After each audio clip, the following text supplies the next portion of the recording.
Welcome to this installment of supplemental lectures provided by PNC's Concurrent Enrollment Program. My name is Alexandra Kindle, and I will share some information with you that comes out of my courses at Purdue University North Central. Today we will discuss how some political minorities interpreted the First World War. You will want to have some basic information on the Great War because this lecture will go into more depth to expose some of the dissenting voices in America at the time that only became louder as Woodrow Wilson asked for a war to save the world for democracy. In Part 2, I will give the perspective of African Americans and make some comparisons between them and the group we will discuss today, which is labor. For advanced students, examining the complaints of women suffrage advocates and progressives would add to your understanding of the dissenting voices before and during the war. One could look at this war at the end of the Progressive War era as a war of reform. President Wilson and his administration crafted a diplomatic stance based on expanding and encouraging democracy throughout the world. For people in the U.S. who did not feel they had full access to these rights and liberties, those that were promised to Americans, Wilson's words about democracy and self-determination seemed hollow.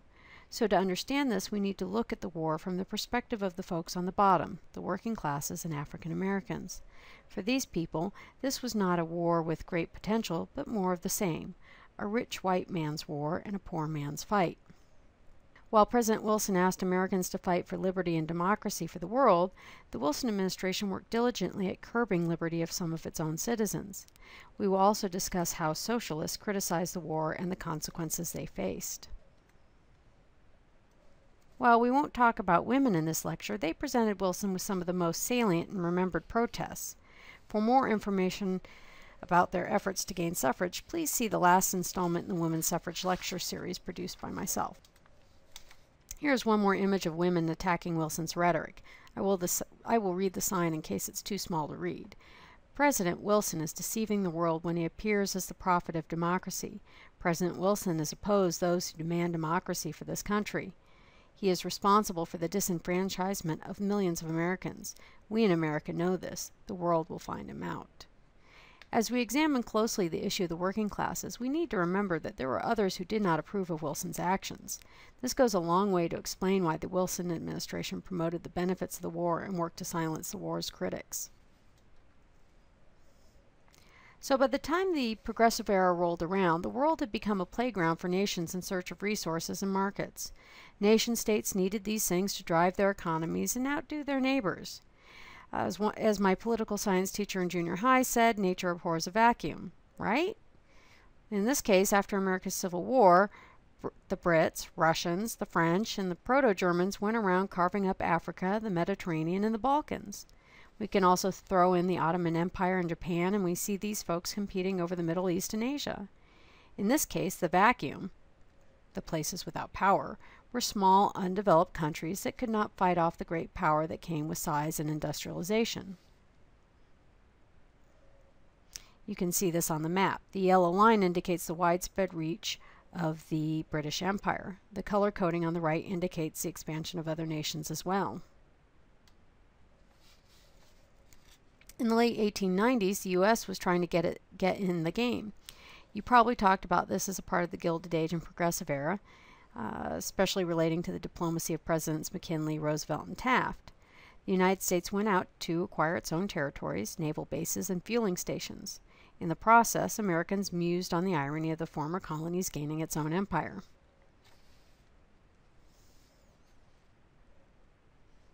China beckoned Americans in search of markets, and John Hay issued his open-door notes. As Progressive-era presidents took their seats in the White House, they brought their personalities and ideals to the office. As the most idealistic president, President Wilson envisioned grand things for the war in the midst of this global competition. Wilson, of course, formulated his ideas from his position at the social top. But the working classes and African Americans had a completely different vision of what the war meant to the world and themselves. At the bottom of the social hierarchy, they saw this as an imperialist war of domination over weaker people in the U.S. and the world, a situation to which they could relate.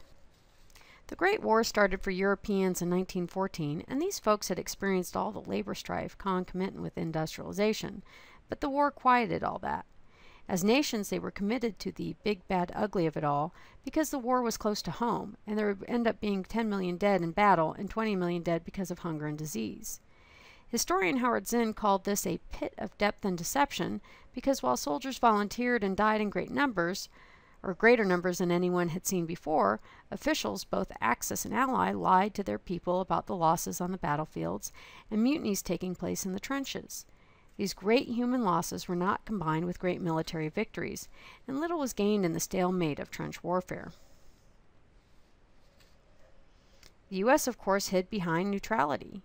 Using that internationally recognized status, the U.S. used the war to lift the U.S. out of a pretty serious recession. For this reason, historian Richard Hofstadter called the Great War a fateful union of war and prosperity.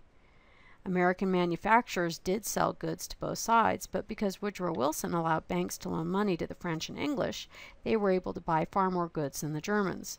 This was good for the American economy in the short term. Companies got orders and people went to work.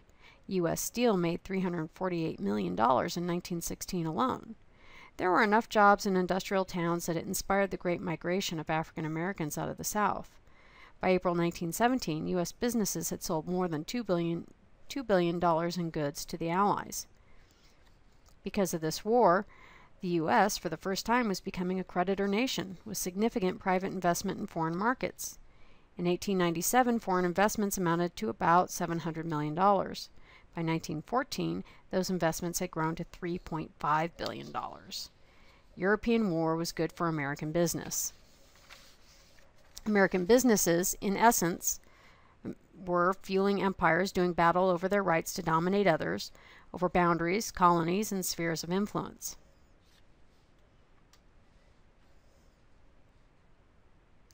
In April 1917, Woodrow Wilson finally asked Congress for a declaration of war.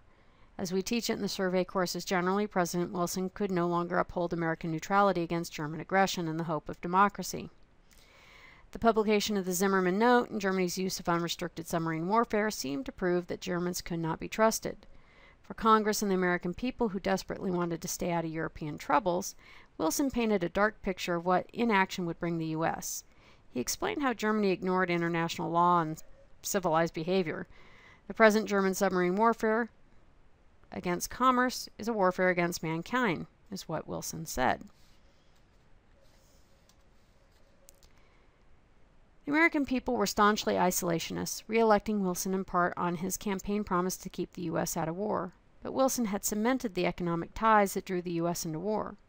Germany used unrestricted submarine warfare because American money and materiel was tipping the war in favor of the Allies before the U.S. was officially an ally, because Wilson believed in capitalism and finding markets for American goods. In 1907, he gave a speech that made clear that he expected the U.S. to pursue these kinds of relationships, and then by 1914, he was in a position to make decisions based on those ideas. And he's the one who said that there was a righteous conquest of foreign markets. Americans had jumped into the game of finding markets along with empires, but Woodrow Wilson cloaked it in idealism and reform. He was going to have to sell this to the nation. But in the meantime, protesters were getting in the way. While Europe's class struggle had been sublimated by war, in the U.S., socialism was growing. Debs, Eugene Debs, of course, had received almost 1 million votes in the 1912 presidential election. The Socialist Party had a clear message about capitalism. It hurt too many people, and it wasn't the only way to envision the economy. Workers and farmers were embracing this message, especially throughout the Midwest, where even the IWW was taking hold. The very radical, all-embracing Workers' Party seemed to be everywhere. Urban strikers and angry harvest laborers embraced the IWW, and the Socialist Union supported laborers. This was also the home of much anti-war sentiment. Republicans of the Midwest had voted for Democrat Wilson solely on his war stance. The day after the declaration of war, the Socialist Party convened an emergency convention in St. Louis, Missouri, claiming the war was a crime against the people of the United States. There were anti-war meetings across the Midwest, including Minnesota, Wisconsin, and Ohio. American reluctance to join the war can be seen in the enlistment numbers. Within the first 6 weeks of the declaration, only 73,000 men enlisted. This war required millions of draftees and volunteers by the end, and Wilson knew that the low enlistments would not suffice, considering that in one 6-month period in 1915, 600,000 European men died going over the top. Trench warfare ate up men and spit them out dead. Wilson thus pushed Congress to pass the Selective Service Act, which he called the most democratic form of enlistment. Young men, 18 to 30, had to register for the draft, and within a few months 10 million men registered. With the draft came more protest. Where there were workers, rural or urban, there were voices against the war. From Boston to San Francisco there were protests. In Oklahoma, the Socialist Party of America and IWW helped to form the Working Class Union to sabotage the enlistment process. Union members planned to destroy a railroad bridge and cut telegraph wires to stymie enlistments, and then planned a march on Washington known as the Green Corn Rebellion. Like Coxey's army before them and other groups after them, they wanted to take their protest directly to the government created by the people for the people of the people. In the end, there were 330,000 men classified as draft evaders, and more were put in jail for voicing their opinions about the war.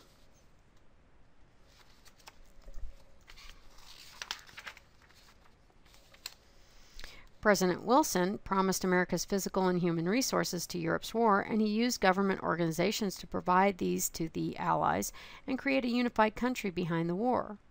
Keep in mind, the Socialists were not the only ones against the war. Do you remember who else might be against the war? Progressives, immigrants from Axis countries in Ireland, Western Republicans. As a part of understanding the World War I home front, you should have come across George Creel and the CPI. Creel, of course, whipped up public support for the war by producing images and having his 4-minute men go out and give speeches about the war. 75,000 speakers gave 750,000 4-minute speeches. And you only have to spend a few minutes with the Google to find many of the images produced by Creel's committee, among others. 3, 2, 1. Most textbooks will discuss the efforts of the CPI, but the Wilson administration, including Mr. Creel, worked to create other organizations to keep Americans loyal to the cause of war, including Liberty Leagues and the lesser-known American Alliance of Labor and Democracy.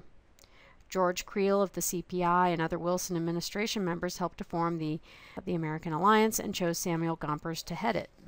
Gompers was a well-known labor leader who accepted the supremacy and etiquette of capitalism.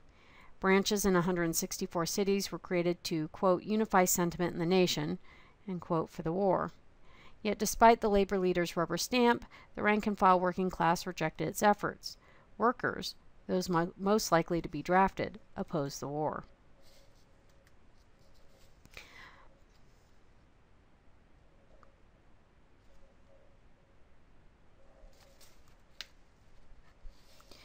By positive or negative means of encouragement, the government was actively trying to create the patriotic furor that should come with a righteous war.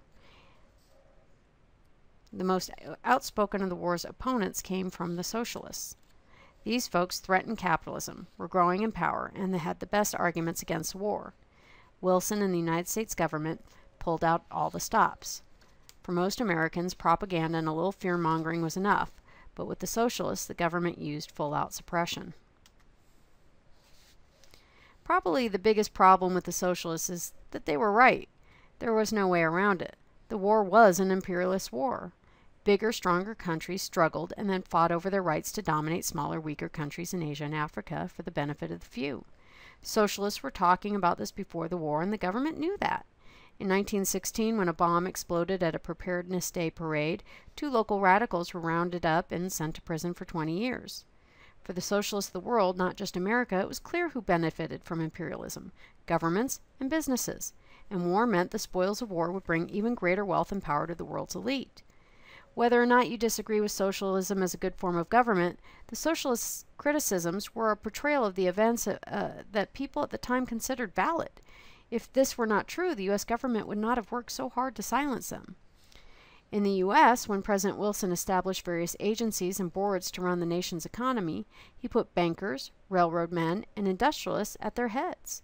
Strikes in the early months of the war, 1917 of course, forced the Wilson administration to create the National War Labor Board to arbitrate disputes between workers and employers.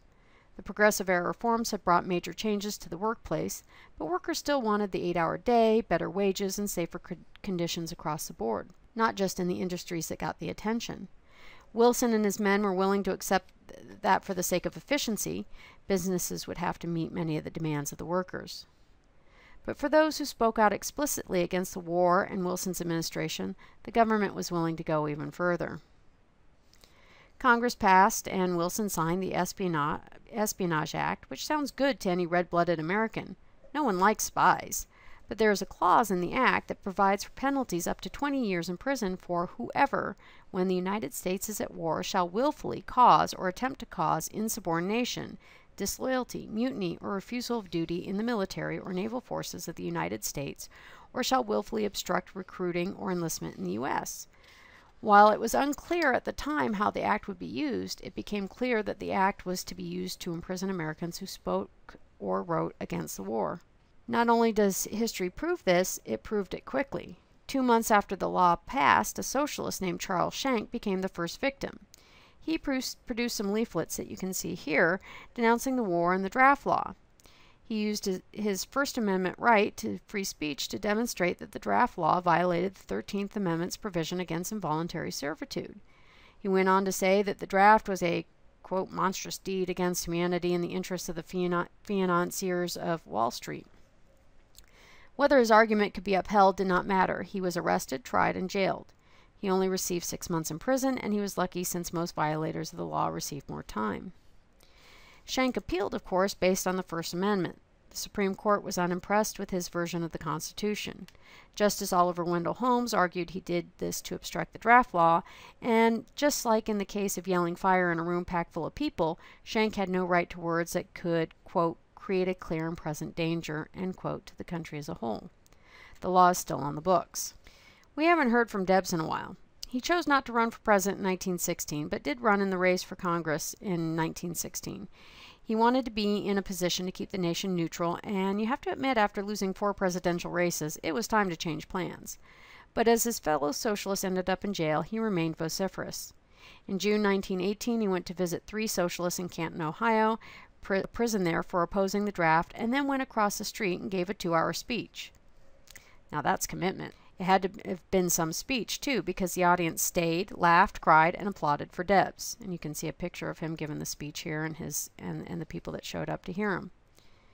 He told them that he hated Junkers, which should be no surprise. These were German landed nobles who lived off of the labor of the peasants. And he reminded them that the Junkers of the U.S. like to claim that everyone lives in a great free republic, yet wars were waged for conquest and plunder, and it was the master class that declared war while the subject class fought in them. It's good Marxism.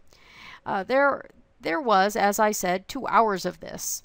Certainly this was not going to be lost on the authorities, especially since young men aged for the draft listened on that day. At Debs' trial, he refused to take the stand in his own defense or call witnesses. He denied nothing about what he said. Now, even if you don't like socialists, you have to give him some credit for the commitment and personal responsibility. Before receiving his 10-year prison sentence, he told the judge, "Your Honor, years ago I recognized my kinship with all living beings. I said then, and I say now, that while there is a lower class, I am in it. While there is a criminal element, I am of it. While there is a soul in prison, I am not free." Debs was in his 60s by this point, and President Harding finally released him in 1921 after serving 32 months.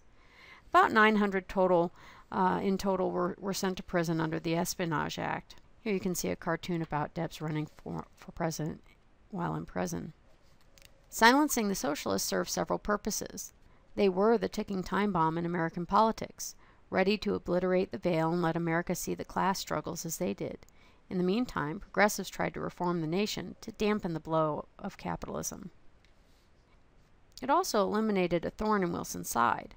War was good for the economy, and strikes spurred by angry socialists or plain old unhappy workers hurt his war machine. He had a lot riding on this war. Reforming Americans, reforming the world, invigorating the economy. Socialists were stumps in front of his plow. As of the war's end, the working class's greatest advocate, Eugene Debs, was in jail, as was much of the leadership of the IWW. The members of the National War Labor Board had made nice between factory management and laborers for the sake of the war, but after the victory, almost assured, there was no need to intervene. In Seattle, a general strike started in February 1919, with 100,000 working people on walkout, bringing the city to a halt. Unlike Homestead and Pullman, the strike ended peacefully, but not well for the workers. Government raids on the Socialist Party HQ, and 39 members of the IWW were jailed as ringleaders of anarchy. Basically, the government was no longer willing to intervene, and factories went back to trying to get as much out of their workers as possible, and we see these strikes occurring. A. Mitchell Palmer, Wilson's Attorney General, believed communism was eating its way into the homes of the American workmen, as he said. In his essay, The Case Against the Reds, Palmer charged that tongues of revolutionary heat were licking the altars of the churches, leaping into the belfry of the school bell, crawling into the sacred corners of American homes, seeking to replace marriage vows with libertine laws, burning up the foundations of society. With a broad base of popular support, in 1919, Palmer intensified the attacks on political dissent that had begun during the war. As one historian notes, a series of bombings by suspected anarchists began in summer 1919. On June 2nd, bombs went off in 8 cities, including Washington, D.C., where Palmer's home was partially destroyed. Just who set off these bombs remained unclear. Although there were only about 70,000 self-professed communists in the United States in 1919, Palmer saw them as responsible for a wide range of social ills, including the bombings. He was encouraged by Congress, which had refused to seat the duly elected socialist from Wisconsin, Victor Berger, and now Mitchell began a series of showy and well-publicized raids against radicals and leftists. Striking without warning and without warrants, Palmer's men smashed union offices and the headquarters of communist and socialist organizations. They concentrated whenever possible on aliens rather than citizens, because aliens had fewer rights. In December of 1919, in their most famous act, Palmer's agents seized 249 resident aliens. Those seized were placed on board a ship, the Buford, bound for the Soviet Union. Deportees included Emma Goldman, the feminist, anarchist, and writer. So by the end of the war, it was unsafe to be a vocal communist or even socialist in the United States, and these raids were attempts to silence them. There were also actions by non-government agencies such as the American Legion, whose members attacked the IWW Hall on Armistice Day. The Centralia massacre resulted in 6 deaths, plenty of wounded, and prison terms for the Wobblies involved. Pennsylvania steel workers went on strike too. So for 1919, the count was about 4 million workers on strike. The Progressive Era had been the largest reform era the nation had seen, but was incomplete from the point of view of the workers. The war did not solve the problems, and Wilson's government used the war to quiet the socialists, which clearly continued after the war.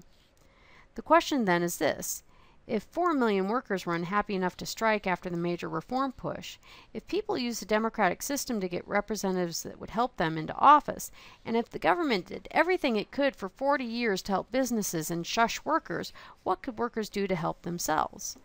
Not much. When Republican Warren G. Harding took office in 1920, he did the best he could do. He told people to get over it. It was time to ignore reform and have some fun. He let Debs go, and Harding, Coolidge, and Hoover all worked on focusing on the prosperity of the era and going back to the Gilded Age tack of helping business.